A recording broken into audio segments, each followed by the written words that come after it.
Jangan lupa like, comment, and subscribe channel YouTube TVRI Bengkulu dan nyalakan lonceng notifikasinya.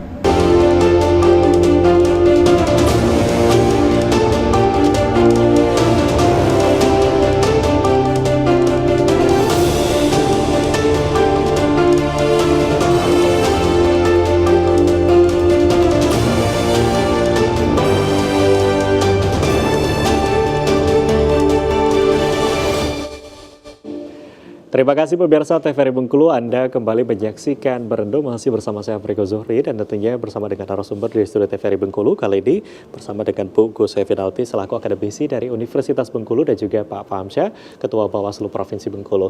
Nah, kalau kita bicara memang sesaat lagi akan kita saksikan bersama untuk kepala daerah terpilih yang akan dilantik. Nah, sebetulnya kalau kita melihat nanti ke depan ini menjadi harapan masyarakat agar ada harapan baru, tentu perubahan baru khusus untuk kepemimpinan yang akan datang. Nah, untuk pilkada serentak yang sudah kita lalui, apakah ada pembelajaran yang memang perlu kita realisasikan nanti ke depan, apalagi nanti untuk periode selanjutnya, bahkan untuk kepala daerah yang terpilih, nanti apa sih sebetulnya diharapkan oleh masyarakat sendiri? Mungkin dari Bu Gus Evi sendiri. Ya, yang diharapkan masyarakat tentu adalah konsistensi ya terhadap janji-janji kampanye. Lalu apakah itu bisa diwujudkan? Itu pasti harapan masyarakat, semua masyarakat seperti itu.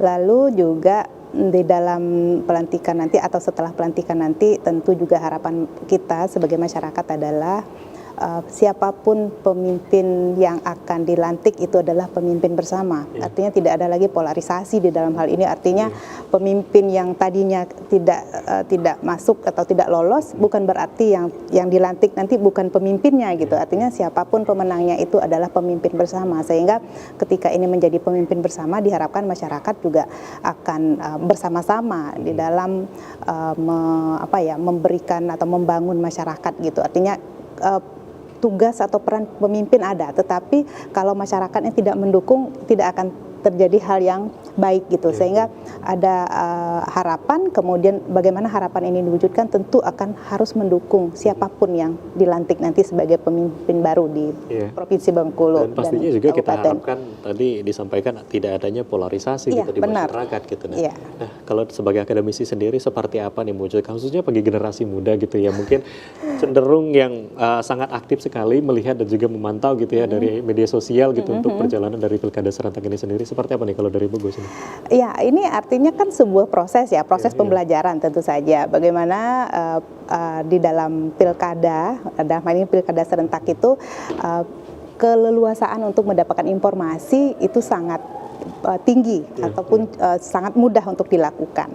Nah, dengan adanya pilkada serentak ini tentu informasi-informasi yang kita dapatkan di media-media konvensional ataupun media sosial itu menjadi sebuah preferensi politik. Artinya pendidikan politik generasi-generasi muda ini bukan hanya didapatkan secara konvensional, tidak harus didapatkan dari tatap muka ataupun hanya membaca regulasi-regulasi, tetapi melalui dunia digital itu lebih banyak bisa didapatkan, lebih luas jangkauannya seperti itu. Oke, baik. Nah, kalau dari Pak Fahamsyah sendiri seperti apa sih Pak? Sebetulnya kita melihat untuk pilkada serentak yang sudah kita lalui, ini pembelajaran yang mungkin bisa kita aplikasikan ataupun di periode selanjutnya. Dan apa sih sebetulnya harapan dari masyarakat ini sebagai penyelenggara juga nih? Kalau dari kita, kalau Bawaslu ini kan pelaksana regulasi. Jadi penyelenggara pemilu itu pelaksana regulasi. Jadi regulasinya kita lakukan secara baik. Nah, ke depan kami berharap ya semua yang sudah baik ini dipertahankan. Yang memang belum sana sini mungkin ada sosialisasi dan lain yang kurang dan lainnya nanti kita tingkatkan. Terus kemudian peran masyarakat juga kemudian sama-sama tidak hanya penyelenggara pemilu tapi semua kita ikut berperan di dalam mensukseskan pilkada ataupun pemilu pada tahun-tahun yang akan datang. Secara umum kita sudah sangat baik lah karena negara demokrasi kita yang luar biasa. Kemudian harapan kita kemarin kan kita mengapresiasi ya kepada seluruh calon dan tim yang sudah ikut berkompetisi. Mereka adalah putra-putra terbaik daerah maupun nasional yang mendapatkan kepercayaan.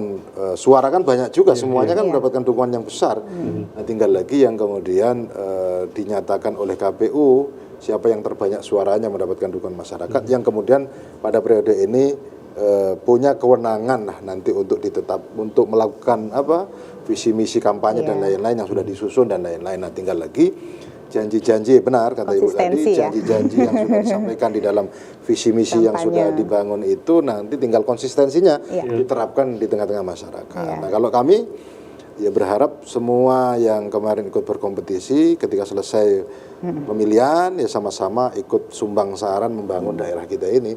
Semuanya adalah orang-orang terbaik, ya tinggal yang mendapatkan kepercayaan hari ini suaranya lebih banyak yang kemudian dilantik. Itu saja kan. Nanti pada periode yang akan datang bisa bertarung kembali.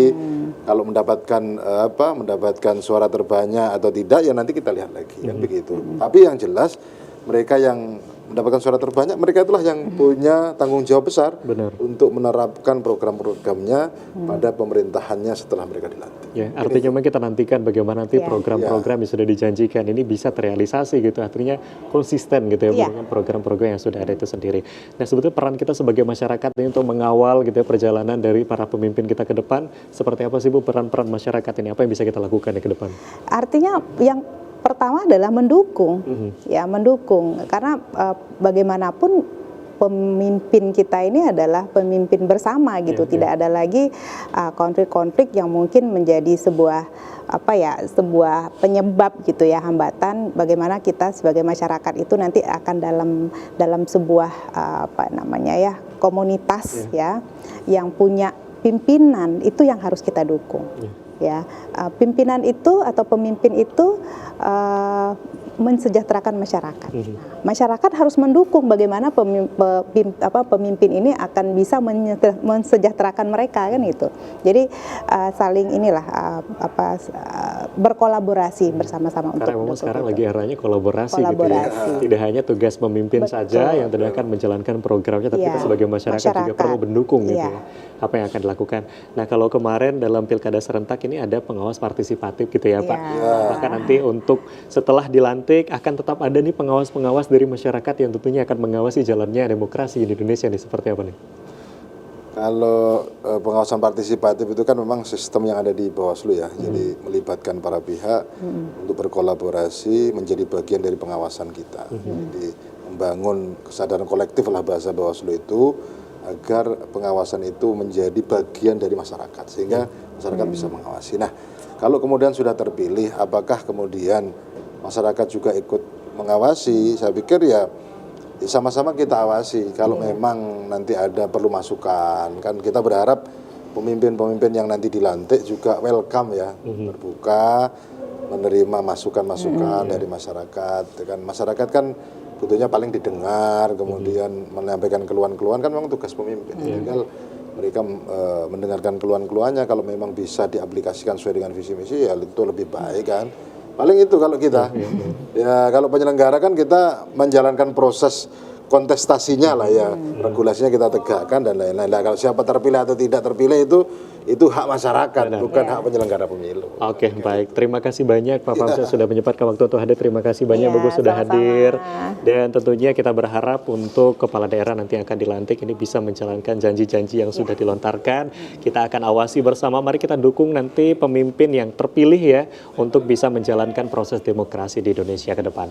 Akhirnya kata saya Afriko Zuhri mewakili seluruh kerabat kerja yang bertugas pamit undur diri. Terima kasih atas perhatian Anda. Wassalamualaikum warahmatullahi wabarakatuh dan sampai jumpa.